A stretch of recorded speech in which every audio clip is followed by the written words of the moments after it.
أعوذ بالله من الشيطان الرجيم بسم الله الرحمن الرحيم الحمد لله الذي نور قلوب العارفين بنور معرفته وأثبت فؤاد أنبيائه وأوليائه بقصص الأنبياء والمرسلين وأكمل إيمان المسلمين والمؤمنين بولاية علي أمير المؤمنين عليه السلام صلوات.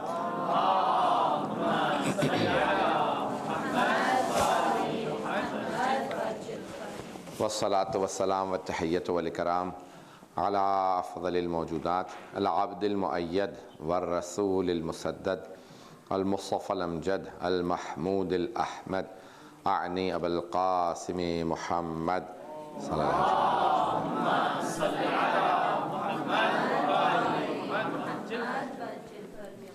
وعلى روحه ونفسه وصحره ووصيه سيد الأتقياء والأصفياء مولى الموالي إمام المتقين علي بن أبي طالب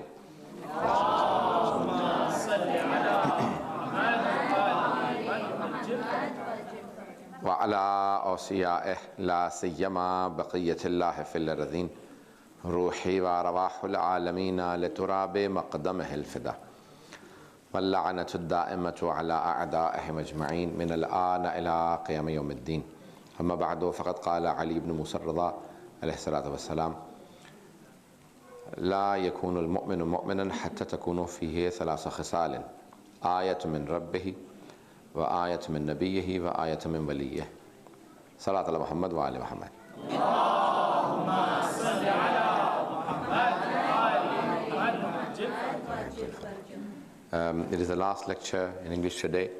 I've had already 2 lectures during the day. Many people attended, and I think many people do not turn after listening to some of the Majlis. But nevertheless, tomorrow inshallah in the seminar we'll speak in more detail. It has been an honor for me to be visiting you all, and thank you very much for all your gifts, especially from Agha and the rest of you. I appreciate all of your time and invitation. I travel excessively, and wherever I go, I'm pleased that I only travel to the different countries to deliver the message of Islam, of Quran, of the Almighty Allah subhanahu wa ta'ala, and Muhammad and Ali Muhammad alayhi salam. So I do not go for worldly reasons. Yes, I do visit, enjoy meeting other mu'mineen. Wherever I meet any different mu'mineen, I try and benefit from them. And I try and learn from everyone.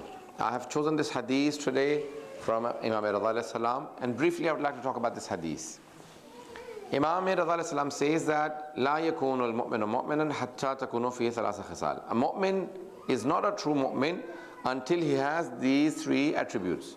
We're all mu'mineen, but we need to always improve. We're all believers, but we need to always improve. Do not say that, yes, fine, I don't have them, so I'm not a believer. No, you're still a believer, but you need to improve. There is always room for improvement. And the more attributes you attain, the closer you become to Allah subhanahu wa ta'ala. The closer you become to the Imam of your time. So you need to attain more attributes. Here in this, the Imam al-Islam says, you need 1 attribute from Allah subhanahu wa ta'ala, 1 from the Prophet, and 1 from the Imam. Okay, everyone paying attention?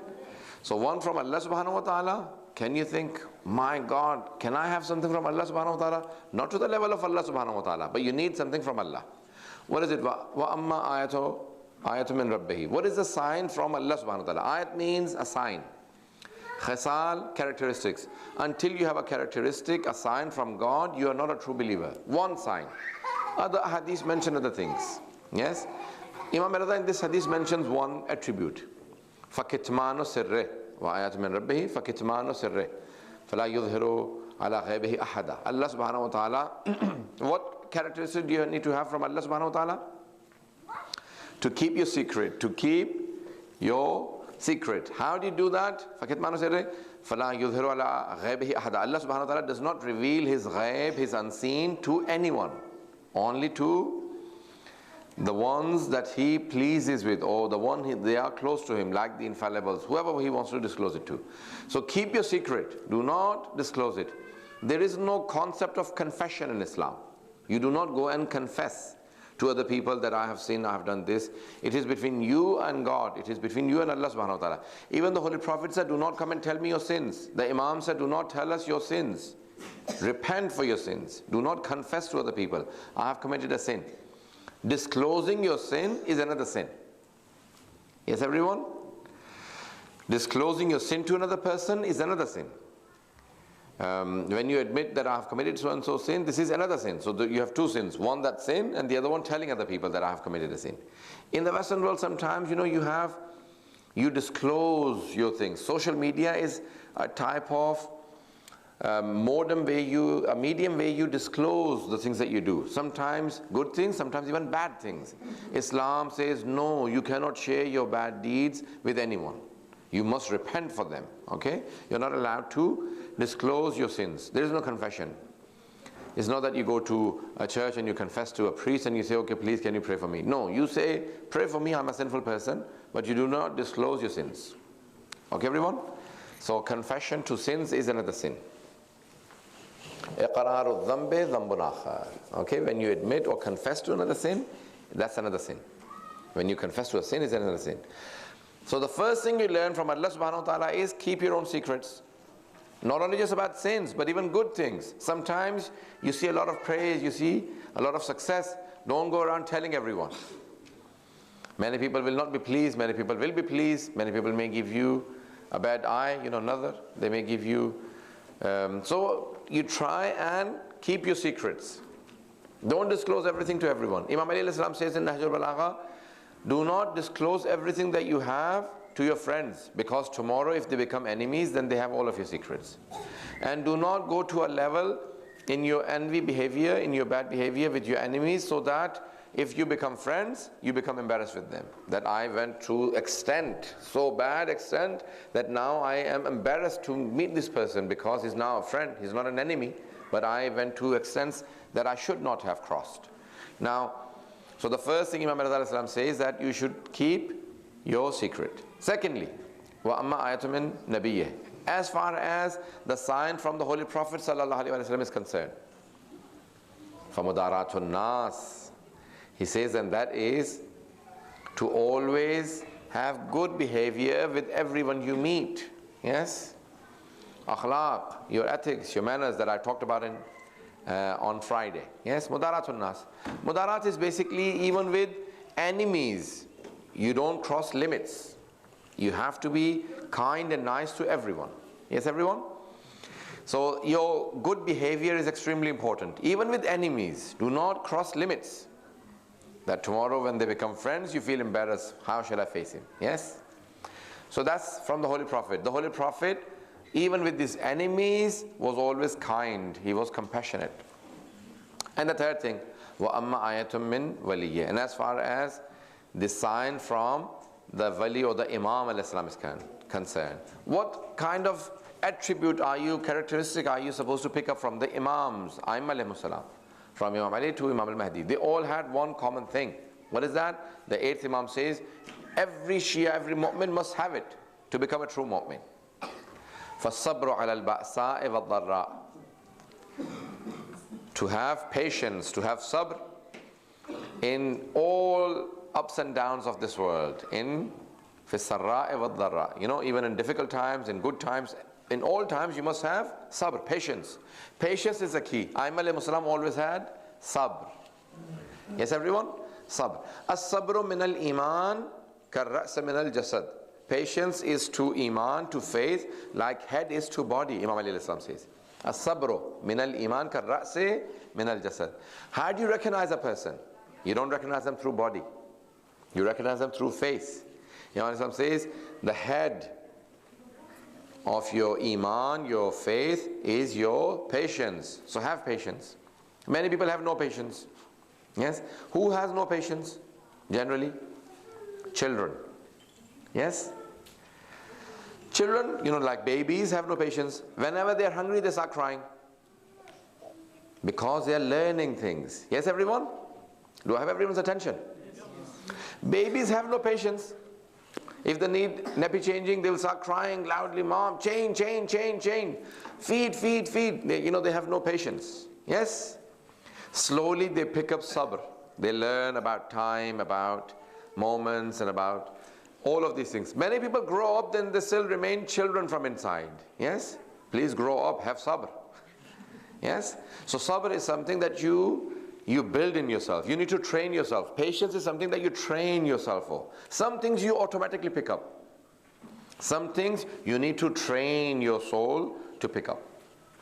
Maturity you pick up as you go along, you become mature. And sometimes many people remain immature because they are not growing up. Yes? They're only physically growing up, but mentally they are not growing up. Sabr is something that you need to teach yourself. Paying attention, everyone? Yes. It is something that you need to train your soul. You know, like I cannot lift 400 kilograms. I need to train my, the day I, pick up 400 kilograms, I'll probably break my arms or something like that. Yes? Because I need to train myself to pick up 400 kilograms. Yes? Slow training, and slowly day 1, 20 kilograms, 40, 100, and then I'll have, strength to 200 probably. 400 I think is a bit too much. Only, oxen, cows and buffaloes can pick up 400 kilograms, not human beings, but about 200. You need to train yourself. Yes, everyone? Likewise, you need to train your soul to pick up more difficult tasks. Yes? Difficult tasks, you need more training. Train yourself. How do you train yourself? The best way of teaching yourself sabr is holding your tongue. Yes? Holding your tongue, that teaches you a lot. It teaches you so many. Holding your tongue, don't just hold it. Allah's given you 32 guards on your tongue. 2 big gates, lips, 32 teeth.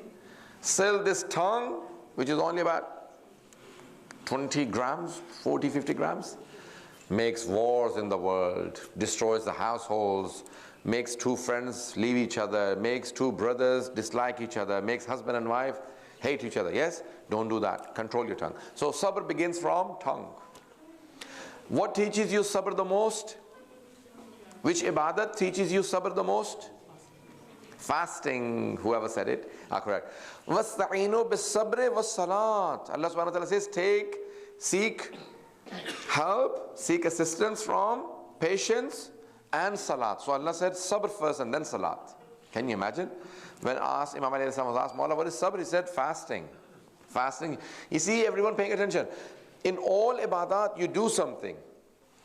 In prayers, you do takbirat al-haram, you do ruku, sujood. In hajj, you do tawaf, sa'i, all of those things. In khums and zakat, you give something. In fasting, it is not doing something. It is stopping you from things. What do you do when you're fasting?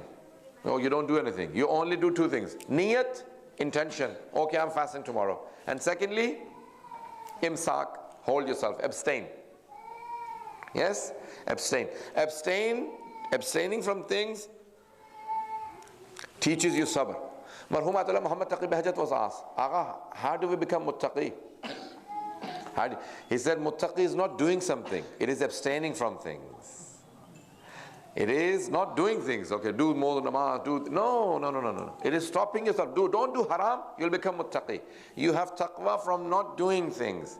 Fasting teaches you taqwa. Allah subhanahu wa ta'ala says, Ya ayyuhalladhina amanu, kutiba alaykumus siyamu kama kutiba ala alladhina min qablikum la'allakum tattaqun. O you who believe, fasting has been prescribed for you, like it was prescribed for the people before you, so that you may become pious. La'allakum tattaqun. It gives you taqwa. Because taqwa is from abstaining things, and fasting also makes you abstain. This water is halal. It's tahir. When I'm fasting, even this tahir water I cannot drink. When you learn how to stop yourself from halal, then you surely learn how to stop yourself from haram. I'm not sure if people are here. If you get the control from stopping yourself, abstaining from halal, then you learn to control yourself from haram. So Imam Raza says, now I wanted to talk about many aspects, but inshallah in Urdu speech I will talk about the life of Imam Raza. In the morning I was talking about parenting. Many of the sisters requested me to refresh that, but I cannot. Inshallah in Urdu I'll summarize. It was 1 hour lecture, so I'll try and summarize it in about 10 minutes. I cannot repeat everything.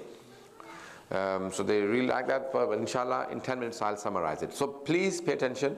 Imam Raza says you must have 3 things. Hold your secrets to yourself. Secondly, be kind to everyone. And third, have patience. Patience teaches you so many things. Patience is the key for Iman.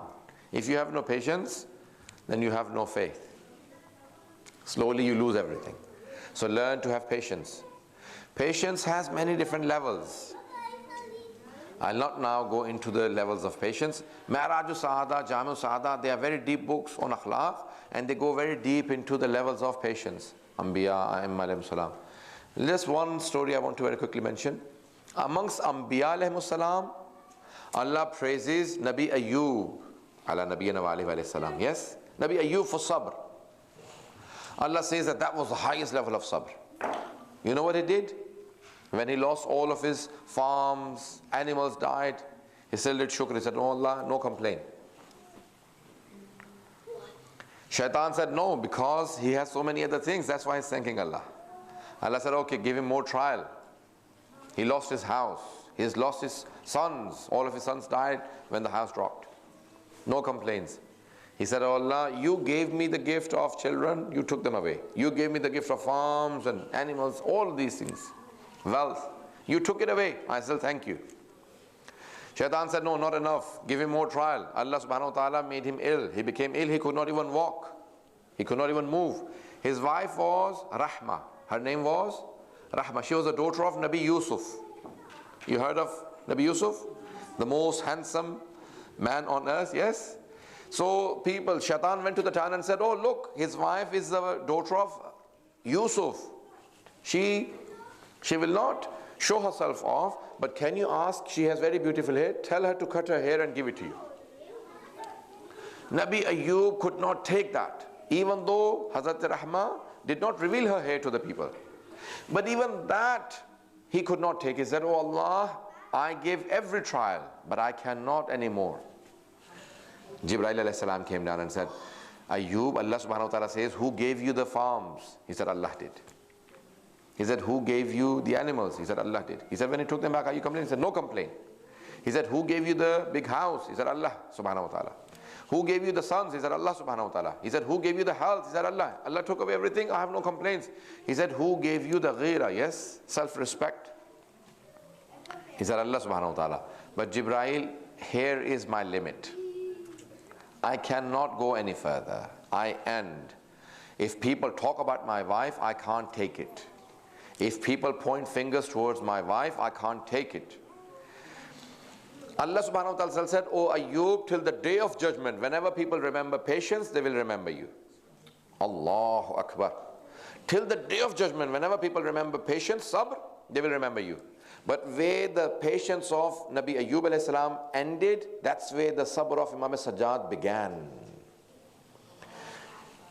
Pay attention. Look at the sabr of Imam Sajjad. You know, these days when people take governments in the hand, they say, "What can I do?" There is civil war going on. People are fighting each other. The treasury has no wealth. People are fighting. I am powerless. Look at Imam Sajjad alayhi salam. He takes the imamat in his hands in the Asr, in the eve of Ashura. Allahu Akbar. In the Asr of Ashura, his father's body is lying in the ground. No shroud, no burial, no complaints. He says, "Civil war? No. My aunts are taken as captives. I have shackles in my neck and my hands. Treasury? What treasury? Nothing." And yet, he continuously does sajda to Allah subhanahu wa ta'ala. "Oh Allah, I thank you that you made Ali Muhammad with all of these bounties and all of these blessings. You blessed us the most." He doesn't complain. He said, "Oh Allah, you blessed us the most. I thank you for everything. Oh Allah, how shall I thank you enough? You accepted all of this sacrifice from Ahlul Bayt alayhi salam." Zainab Kubra salam alayha says, "Allahumma taqabbal minna hadha al-Qurban wa qalil al-Qurban." Allahu Akbar. No complaints. Now do you understand why Allah subhanahu wa ta'ala sends his salutations upon Zainab Kubra, upon Sayyid Sajjad alayhi salam? No complaints, sabr. In the most difficult time, where Nabi Ayyub said, "I cannot go any further," Imam Sajjad went to the streets, to the bazaar, to the markets of Kufa, Damascus. He cried, yes, but he had sabr. Allahu Akbar. The sabr Imam Sajjad alayhi salam had. No complaints. He says, "Oh Allah, how shall I thank you enough? You gave us success. You gave us all of these bounties, that our name will remain. You know Zainab Kubra? She says in the court of Yazid, she says, Ya Yazid kid kaidak, was'a sa'yak, wa nasib juhudak, wallahi la tamhu dhikrana, wa la tumitu wahyana. Oh Yazid, whatever you can do, do. If you want to punish us more, punish us more. But wallahi, I promise, by God, you cannot finish our name. Our name will remain. The wahi of my grandfather Rasulullah, the Quran will remain. What is she saying? The people were mocking her. You know, people were laughing. What is she saying? All of her brothers are killed in Karbala. Her sons are killed in Karbala. She is herself a captive. What is she saying? Wallahi la tamhu dhikrana. Our remembrance will always remain. We will never be forgotten. You know what she was saying? She was saying, oh Yazid, this same town, Damascus, there will be no grave of you. There will be no government of you. Your government will finish. Your coins will finish. Your currency will finish. Everything that you have will finish. The same town, when people come and visit, there will be haram of Zainab Kubra. And it will say in Damascus, welcome to the city of Sayyida Zainab. The same man who was the ruler in Damascus, you don't even have his grave in Syria, but you go and you see the haram of Zainab Kubra. It says the haram of Zainab Kubra is this way, the haram of Zainab Kubra that way. You see a golden dome and this is Zainab Kubra. Wallahi la tamhu dhikrana. Oh Yazid, by God, Allah will not remove our remembrance. Today, no one, even the Yazidis, you know, even Daesh or Al Saud, they are Yazidis. Even if you go and say that you are Yazidi, they will hit you, they will beat you. Why are you calling us Yazidi? But if you say you are Husseini, they will be really pleased. This is Zainab Kubra. Allahu Akbar. What a great job she did. She made everyone so proud of Imam Hussein alayhi salam. The same man they killed and left in Karbala. Today everyone sends their salutations upon Imam Hussein alayhi salam. But no one remembers Yazid. They don't even have the remains of Yazid. They don't even know the grave of Yazid. But Sayyidul Shuhada. You know, look at Saddam. Forget, okay, Yazid, very long back. In our time, Saddam, where is he? 27 years he ruled Iraq. Yes? La'natullah alayhi. Look what he did. 27 years he ruled Iraq. He made 32 palaces for himself. He stopped the azah of Sayyidul Shuhada. You cannot grieve on Imam Hussein alayhi salam. You cannot have a march. Saddam is now gone. And the remembrance of Hussein is greater and better than ever before. You have millions and millions of people coming to Hussein. This is Allah subhanahu wa ta'ala's doing. Can you imagine? When he promises that, Wallahi la tamhu dhikrana, he promises through Zainab Kubra, our remembrance will remain. The remembrance of Hussein is greater than ever before. Even only 100 years back. Even 100 years back, if you go back, just 100 years, not 14 centuries, just 100 years back, if you go to the history, there was no remembrance of Imam Hussein except for the Middle East, Iran, Iraq, Lebanon, Syria, Hijaz, Yemen, Pakistan, India. Well, Pakistan wasn't there 100 years, but you know, the subcontinent of India. Can you imagine? Only Afghanistan, few places, that's it. There was no remembrance of Imam Hussein alayhi salam in most parts of the world. 100 years ago. But today, in every part of the world, you have the remembrance of Imam Hussein alayhi salam. That's what Zainab Kubra salam alayha was saying. She was saying, Wallahi la tamhu dhikrana. The people did not understand what is she saying. But today, you know, whoever has sabr, they remain, they last, they follow, they continue. Today, we are all a strength. We're all powerful if we are united. The 300-400 million Shias in the world, if you're united, you're the biggest power. But when you're divided, you're powerless. One drop from the ocean, if you take it out, it cannot even wet a leaf. The same drop, you put it back into the ocean, it can bring a tsunami, it can destroy everything. The same drop is now so powerful. You're all powerful if you're united. You're powerless if you have no unity. So be united. I just want to say one story of Imam Raza salam, and then I'll end. Say loud salawat for Imam Raza salam.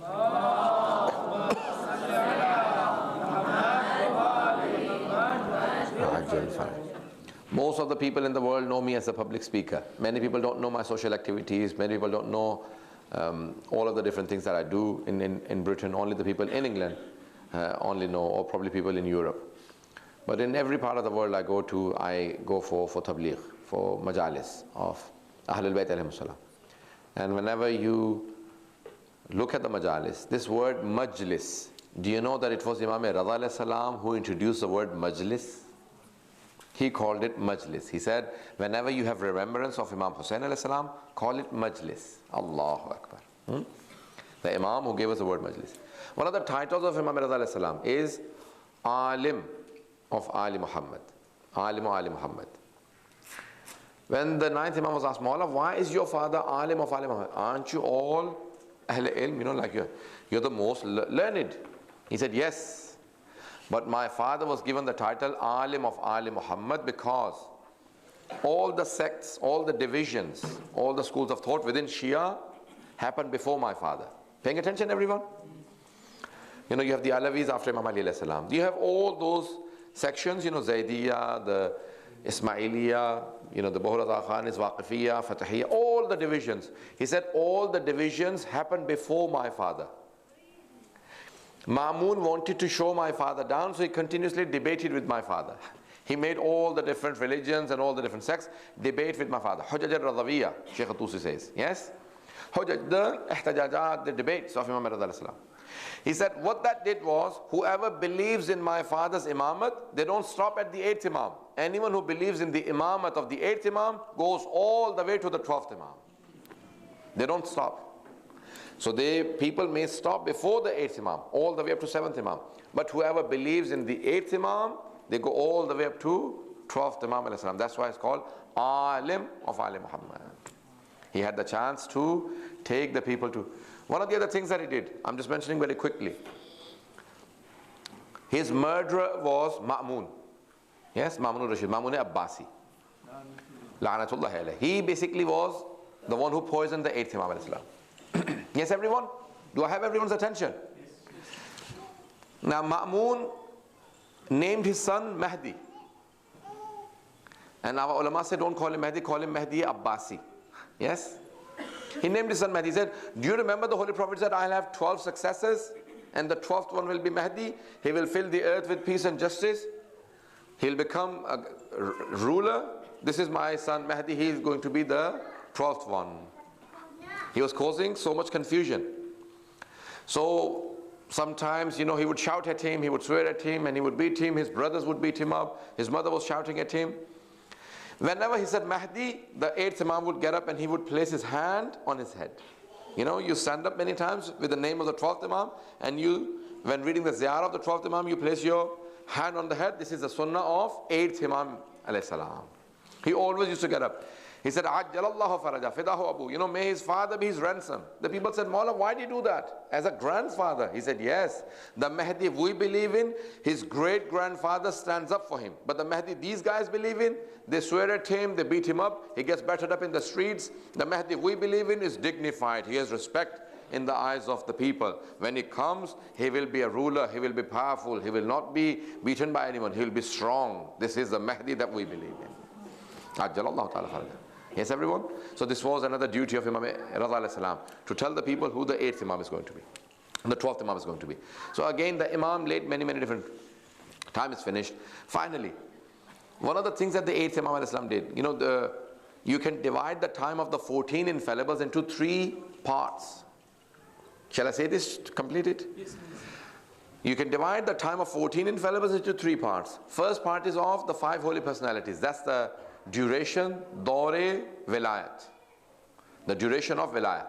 The Holy Prophet, day 1, Da'watul Ashira. You know, when he invites his family members, he says, whoever helps me in my mission, he's going to be my successor. Yes? He's going to be my successor after me. Up until Ghadir, he says the same thing. He said, Man kuntu mawla fahadha ali mawla. So he basically promoted, this is Khatm Nabuwwat and Ibtidai Imamat. Nabuwwat is going to finish, Imamat will start. So it is the door of Vilayat. Fatima Zahra salam alayha, she did not take a stand for personal reasons. It was for the Imam of her time, Vilayat, because when the Imam is made quiet, you're not allowed to speak, then Fatima Zahra salam alayha spoke. And she said, I'm going to defend the Imamat and Vilayat of Ali ibn Abi Talib. The first mujahida in the way of Vilayat is Fatima Zahra. Zainab Kubra followed the footsteps of her mother. She said, when the Imam of my time, Sayyid Sajjad, is not allowed to speak, then I'll deliver a sermon. When she delivered the sermon, she then said, Qum ya Sayyidi wa Mawlai, to Imam Sajjad al-Islam, O my master, O my Mawla, O my Imam, stand up and deliver the sermon. When she conquered the hearts of people and everyone said, she is great, she is ba'azamat, she is revered, she is respected. She said, now that you all respect me, this is my Imam. She pointed toward Imam Sajjad. This was Fatima Zahra. So it is against the defense of Vilayat. Imam Ali alayhi salam, for 25 years he kept quiet. In Khutbah Shakhshaqiyya and Nahj Balagha he described, he said this was the defense of Vilayat. Nawla Hudurul Hadir wa Qiyamul Hujjata bi Wujudin Nasir La Alqaitu Hablaha ala Gharabiha. You know, and he goes into a lot of detail. He says that I kept quiet. Whenever I spoke, the people said, he has become worldly. When I kept quiet, they said, he doesn't speak, it is not his right. So it was the defense of Vilayat. Imam Hassan al-Islam, he signs the peace treaty for Vilayat. Imam Hussain al-Islam goes to Karbala for Vilayat. Finally. Why? He says, Mithli la yubayu mithlah. He does not say Hussein will never pay allegiance to Yazid. He says, Mithli la yubayu mithlah. Someone like me will never pay allegiance to someone like him. The earth can meet the heavens, but someone like me will never pay allegiance to someone like him. Someone like me is my father Ali. Someone like me is my brother Hassan. Someone like me is my son Raza. Never ever say that they paid allegiance. Now, finally, so this is the door and the duration of Vilayat. Do I have 2 more minutes? I'm not sure if I'll be able to do the Musibah. Second duration is from the 4th Imam till the 7th and the 8th Imam. This door, 7th Imam and 8th Imam, some say, this is the time and duration of tarbiyah, training. Yes, everyone? Training. هو الذي بعث في الأميين رسولا منهم يتلو عليهم آياته ويزكيهم ويعلمهم الكتاب والحكمة. Kitab and Hikmat, Imam Baqir and Imam Sadiq alayhim as-salam could not do until the 4th Imam did tazkiyah of the people. The 4th Imam started training people. He did du'as, he started munajat, he started so many training of his slaves. He would train them, free them. The best of the people in the society in that time were freed slaves of Imam Sajjad alayhi salam. Tarbiyah. Imam Baqir did tarbiyah. Tafsir, Hadith, Fiqh. Imam Sadiq al-Islam did tarbiyah. Imam 7th and 8th Imam. Then the last duration started, and that was training for the door of Ghaiba. From 9th Imam onwards, they started training people that we will have occultation, there will be Ghaiba. So they started appointing many different Wukala, Sufara. They call them different names. Now, I end here. Who is Imam Raza alayhi salam? Most of our Imam, they were given poison. The closest person, do not turn the lights off as the time is short. The closest person in Khurasan to Imam Raza was Khaja Aba Salte Hirawi from Herat, present Afghanistan, but he was the closest man to Imam Raza. Khaja Aba Salt is buried in Khurasan, yes, in Mashhad, at the outskirts of Mashhad. Some riwayat say, Imam Raza says, always whenever you visit me, visit Khaja Aba Salt. Khaja Aba Salt Hirawi was the closest person. He was like the personal assistant to Imam Raza alayhi salam. He would write all the letters and send them off. Imam said, Khaja, when my son comes, Imam al-Jawad alayhi salam, Imam Taqi alayhi salam, when he comes, then let him enter my room. If I come back from Ma'moon with my handkerchief on my face, then know that I have been poisoned and I am now vomiting blood. Imam Raza goes off to Ma'moon, he gives him poison, he comes back and he has a handkerchief on his face. Khaja Aba Salt says, I quickly went and closed all the rooms of the house, all the doors I locked, all the windows and doors I locked. He said, halfway during the night, I suddenly felt that there is someone inside the house. I saw there is a young boy who is very bright, has a lot of noor on his face. I said, how did you enter the house? I closed all the doors of the house.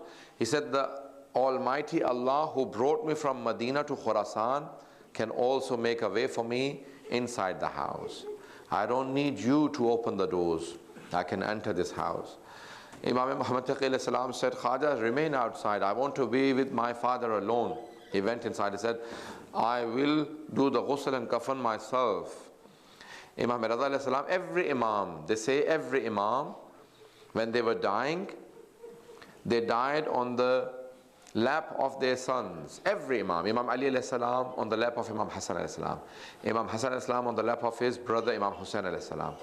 Every Imam died on the lap of their son, except for two Imams. Except for two Imams. One is Imam Hussein salam. He died in the plains of Karbala. He did not have the lap of his son, Imam Sajjad. And second is Imam Musa al-Kadhim salam, who did not have the lap of his son, Imam Raza salam. He died in the prisons of Baghdad. But Imam Raza salam, when his son comes, Imam Raza salam cries and says to his son, "Oh my son, tell my sisters that I waited for my sisters. Tell them to have patience and sabr." Many sisters travel for their brothers, and amongst those sisters are the sisters of Imam Raza salam. They traveled. Hazrat Masuma left Medina and told her brothers, "I want to go and see my brother Raza salam." Just like Zainab Kubra, who left with her brother, but she could not make it in time. Imam Raza was poisoned.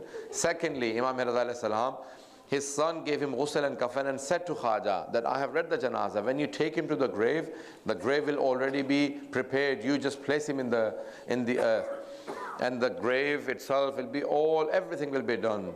But even then Ma'mun came and he said, "What is this? I want to lead the janazah." He said, "No." His son came and led the janazah. Can you imagine? Every Imam wants their sons to be with them. There is a riwayat that says that Imam Raza salam, do you know who lifted the body and the coffin of Imam Raza? The time is finished, it is Maghrib now. The riwayat says that it wasn't men who lifted the taboot and the coffin of Imam Raza salam, it was ladies. One year I was in Mashhad at the time of the shahadat of Imam Raza salam.